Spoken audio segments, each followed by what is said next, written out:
There is a truth so profound, so disruptive that once you understand it, you'll never look at your life the same way again. Nothing around you is real until you decide it is. The world you're living in isn't solid. It isn't fixed.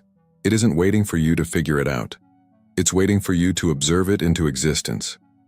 This isn't just spiritual poetry, it's quantum physics.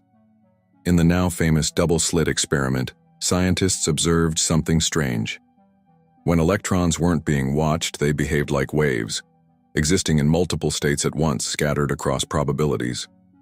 But when an observer entered the equation, the electrons collapsed into particles, into form, into something real. The act of observation changed the outcome. The observer created the reality, which means you are not a passive character in the universe. You are not here to suffer through a script you didn't write. You are the one directing the quantum stage. You are the observer, and more than that, the collapser of infinite possibility into single reality. And yet, most people live as if the world is already decided, as if their circumstances are permanent. They wake up every day and replay the same thoughts, the same reactions, the same emotional loops. They keep observing what is, and by doing that, they keep recreating it over and over again. Not because they want to, but because they don't know how to look differently.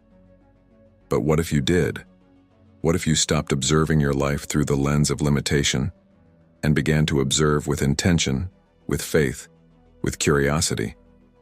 What if, instead of seeing lack, you chose to see potential? Instead of reacting to the past, you started responding to the future calling you? This is the invitation of quantum manifestation. And it starts right here. Because reality is not something that happens to you. It happens through you. The quantum field, the invisible ocean of vibrating energy that underlies everything, is alive with possibilities. It doesn't respond to what you say you want. It responds to what you observe with energy, emotion, and coherence. The field isn't listening for words, it's waiting for frequency. So I'll ask you, where is your attention? Every moment, your focus is like a flashlight, illuminating one version of reality over another. Are you shining that light on fear, doubt, scarcity? Or are you beaming it toward trust, gratitude, vision? Most people are trying to change their lives from the outside in, but real transformation, real reality shifting, begins when you change what you choose to observe. Because every time you emotionally engage with a thought, you observe it. Every time you dwell on what's not working, you feed it energy.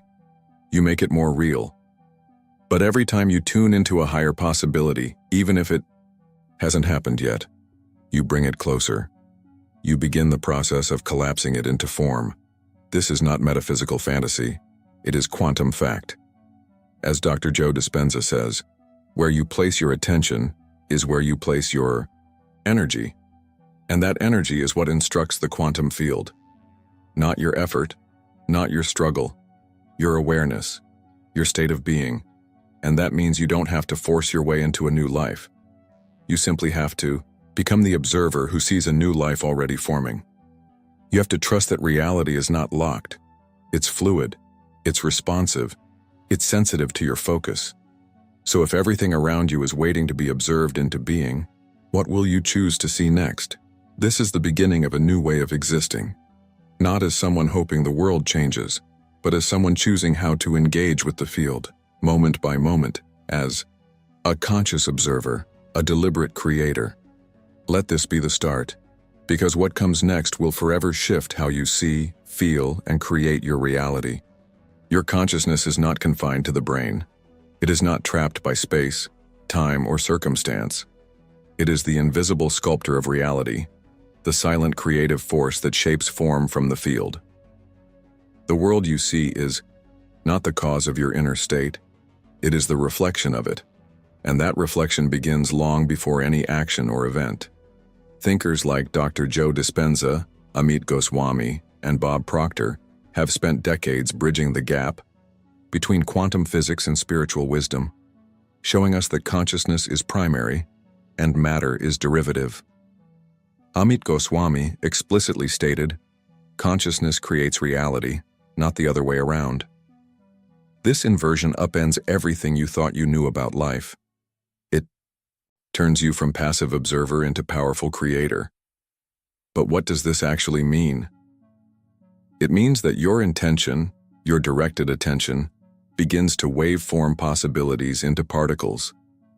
That what you observe with sustained awareness collapses into form. The field around you is neutral, but your awareness gives it direction.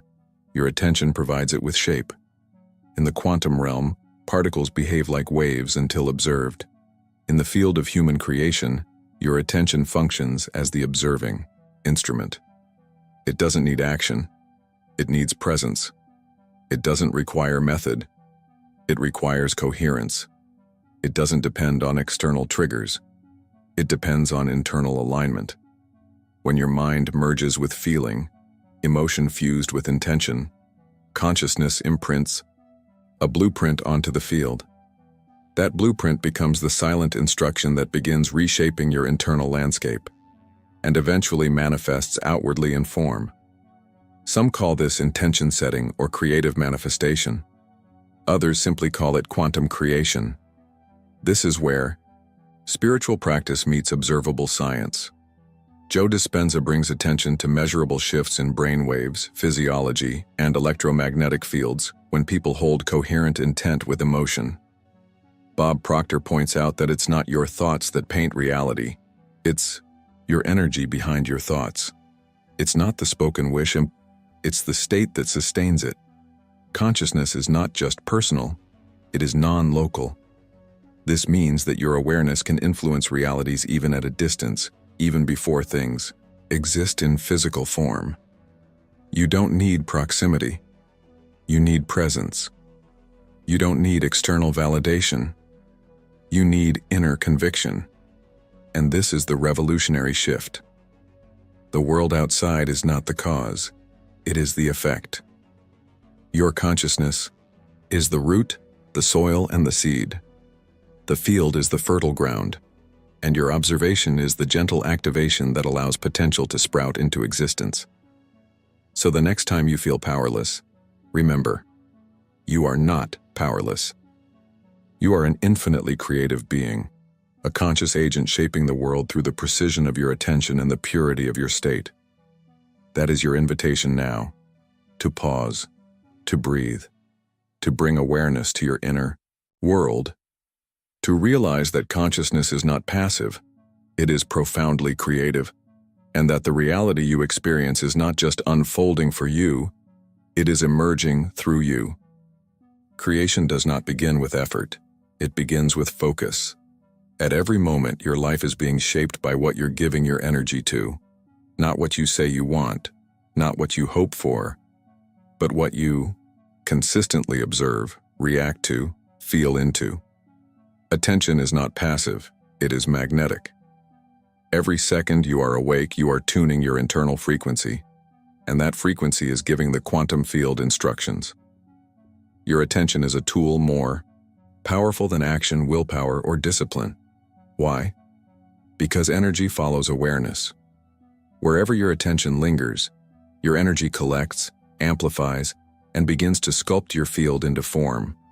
That is why the same thoughts produce the same feelings, which lead to the same decisions, which sustain the same reality. This is not just metaphor. It's energetic physics in motion. Your emotional focus determines the vibrational quality of your field. Your thoughts don't just describe your life. They activate matching timelines. So when you keep focusing on what's not working, what's missing, or what hurts, the quantum field responds. Not by judging, but by reflecting. If you continue observing your current life as just how it is, you unintentionally reinforce it. Your inner state of observation becomes the blueprint for what the universe builds next. You look at what is, emotionally react, and through that loop, you observe again. Same input, same output.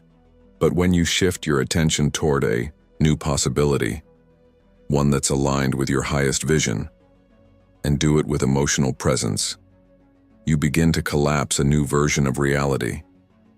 You stop rerunning the past and start vibrating the future. This is the secret. Few are willing to practice with discipline, to stop observing what is, and to start observing what can be, as if it already is. That's how quantum change begins. You're not faking, you're focusing. You're becoming the observer of a higher pattern until that pattern stabilizes and materializes. The old self wants to constantly check the facts of your current life. It wants to validate fears, repeat memories, measure progress. But the quantum self knows that the only true reality is the one you emotionally stabilize inside. If you observe limitation, you expand limitation. If you observe potential, you unlock it. So here is the energetic shift. Observation must become intentional. Focus must become sacred. You are not here to mindlessly witness what already exists. You are here to witness the invisible into form. Each time you give your full presence to what you wish to experience, love, abundance, peace, vitality, and embody the emotion of already being it, your attention becomes the activator, not the hope, not the wish, but the internal decision to observe what the world has not yet caught up to.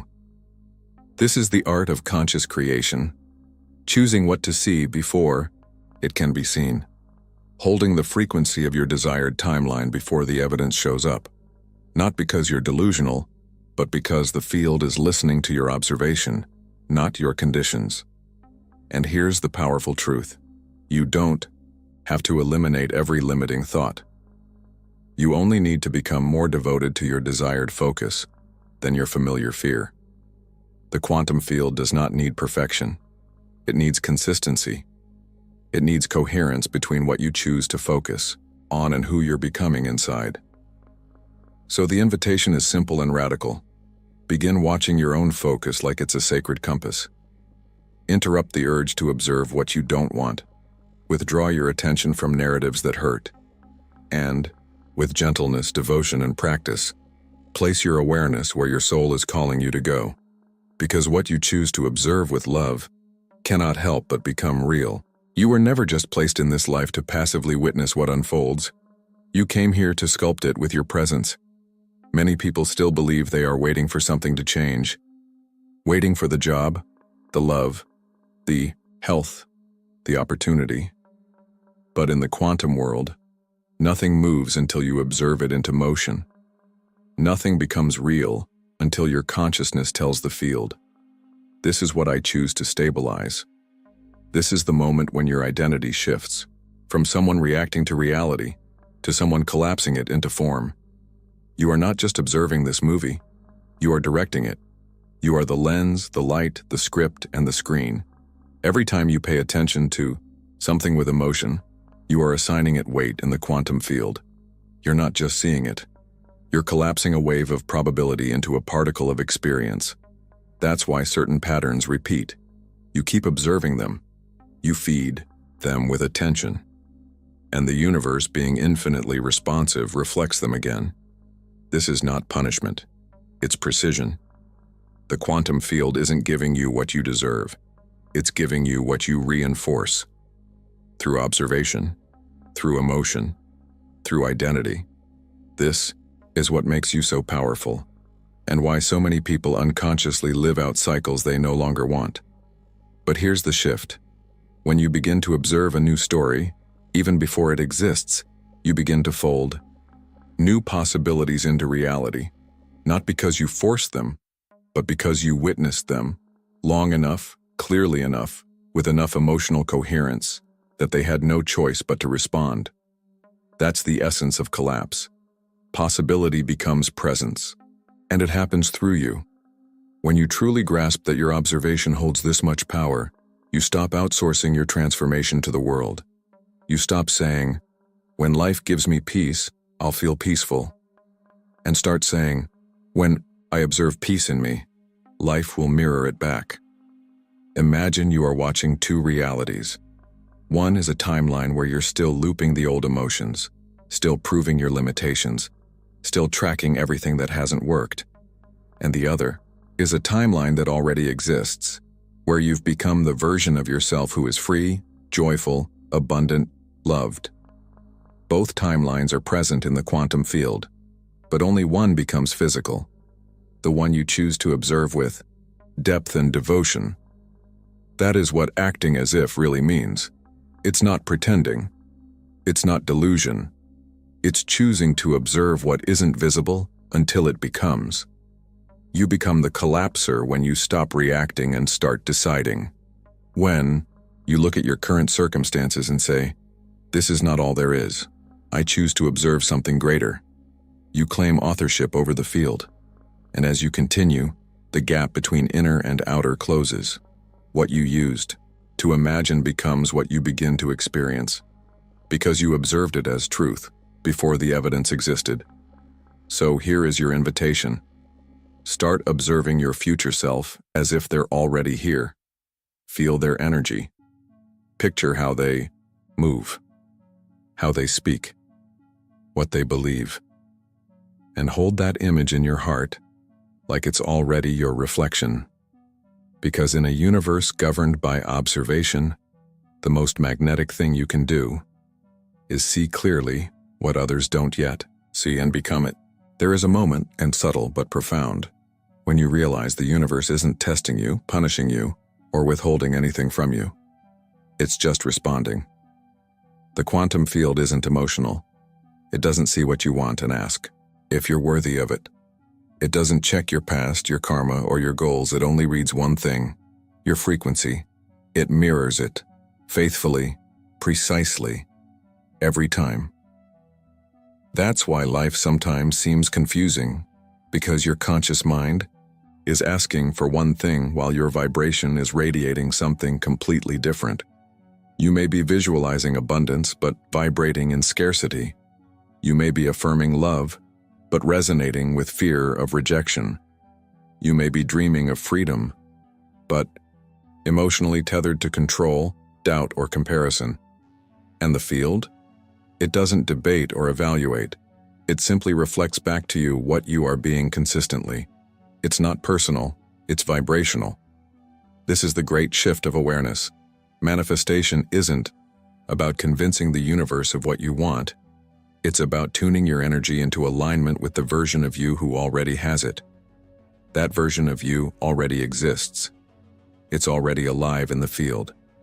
But you can't experience it from a frequency that contradicts it. The field cannot deliver the frequency of peace through the vibration of chaos. It cannot bring you the experience of worth through the emotion of self-doubt. It's not because you're unworthy. It's because the vibrations simply don't match. So what do? You stop focusing on controlling outcomes and start curating your inner state. You begin the sacred discipline of observing your own thoughts, not judging them, but becoming aware of them.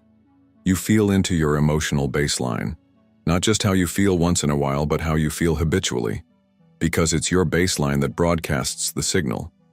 It's the frequency you hold when no one is watching that sets the tone for your reality. When you start taking responsibility for what you're sending out, everything changes. You shift from victim to creator. You stop asking, "Why is this happening to me?" and begin asking, "What am I vibrating that's calling this in?" Not from guilt, not from blame, but from awareness and from power. The field is your mirror. But most people keep trying to change the reflection without changing the face they're showing it. They try to manifest more money without healing their story of lack. They try to find love without becoming someone who feels lovable. They try to shift their outer world without ever examining their inner one. And the field continues to respond. So here's the moment of activation. Ask yourself right now, what am I consistently observing? What am I emotionally repeating? What frequency am I living in? Not just when I meditate, but in everyday life. This is not about perfection. It's about consistency. It's about choosing over and over again to return to the frequency of who you want to be, until that frequency becomes familiar, and then it becomes reality. When you realize the field is neutral, you reclaim all your power. Because if it's not judging you, it's also not limiting you. There are no energetic gatekeepers, only energetic agreements, and you can renegotiate them starting now. With every breath, every belief, every moment of presence, you're casting votes into the field. You're saying, "This is who I am," and the universe responds, "As you wish." So let this be the shift. You don't have to earn your dream life. You just have to match it. You have to broadcast it. And you have to do it with the emotional integrity of someone who's already there. That's why this moment matters. This is your moment to stop reacting and start radiating, to stop begging and start broadcasting, to stop explaining and start embodying. Because the field is already listening. If this message resonated with you, type in the comments below. I am choosing what to see. Let the act of writing it be a vibrational anchor, a signal to the universe that you are now watching life through the lens of creation, not reaction. There is a place within you that is not moved by appearances nor shaken by circumstance. It is the part of you that simply sees, without panic, without projection, without noise. This is the frequency of the silent observer, and it holds more power than any effort you've ever made. The silent observer doesn't try to manifest through force. It doesn't chase outcomes or argue with the present moment. It knows something deeper, that reality rearranges itself, not through noise but through stillness, not through wishing but through witnessing with presence. In the quantum world, everything exists as potential, a wave of infinite probabilities. But that wave doesn't collapse because you struggle. It collapses when you observe with clarity, when you see with certainty, when your presence becomes coherent with what you desire. This is why many people try for years to create change and feel like nothing moves. Because they're still observing their current life with resistance, still watching their fears more than their future. And the field? It obeys the lens you look through. The power isn't in the words you speak. It's in the frequency you observe from. When you tune into the field as the silent observer, detached from panic, free from judgment, and anchored in faith, you become magnetic. The things you used to chase begin to move toward you, not because you did more, but because you became more empty of noise and more full of being. This isn't passive. It's one of the most active disciplines you can develop, to witness your life without falling into the illusion that what you see is final, to hold space for what wants to emerge, even when there's no sign of it yet. To stay in your center while the world moves around you, because you're not waiting anymore, you're aligning. The silent observer is not disconnected. It is radically connected, but without the desperation that distorts the signal. It watches from above with a calm knowing that every scene is still unfolding, that nothing is set until you observe it with your soul. In this frequency, you remember, reality is not a force outside of you. It's an echo of your awareness, and the more silent, certain, and coherent your awareness becomes, the clearer the echo. So how do you live from this place? You start by practicing presence. You train your nervous system to feel safe in the unknown. You release the habit of constant analysis. You observe your thoughts like clouds, letting them pass without chasing or holding. You breathe deeper. You slow down. You return, again and again, to the part of you that simply sees. And from that seeing, creation flows. The world will still offer distractions. Old patterns will try to pull you back. The ego will whisper that you're not doing enough. But each time you return to the frequency of the silent observer, you restore your alignment. You remind the field who's leading, and you watch as life reorganizes itself to meet your vibration. This is the true seat of power. You don't need to manipulate outcomes. You don't need to perform spiritual rituals out of anxiety. You just need to observe, with heart, with presence, with belief. Because in this frequency, you are no longer separate from what you seek. You are the field itself, remembering itself. And the moment you truly see that, the wave collapses. The illusion breaks, the miracle lands. So here's the final invitation. Let go of needing the proof. Become the presence that attracts it. Release the striving. Embody the frequency. Don't just visualize your dream life. Observe it. From the space within you that knows it's already real. Because the silent observer doesn't create by accident. It creates by coherence. It chooses what to watch, and then watches it come alive. Let this be your signal. A shift in how you meet your world, and an activation of the creator you already are.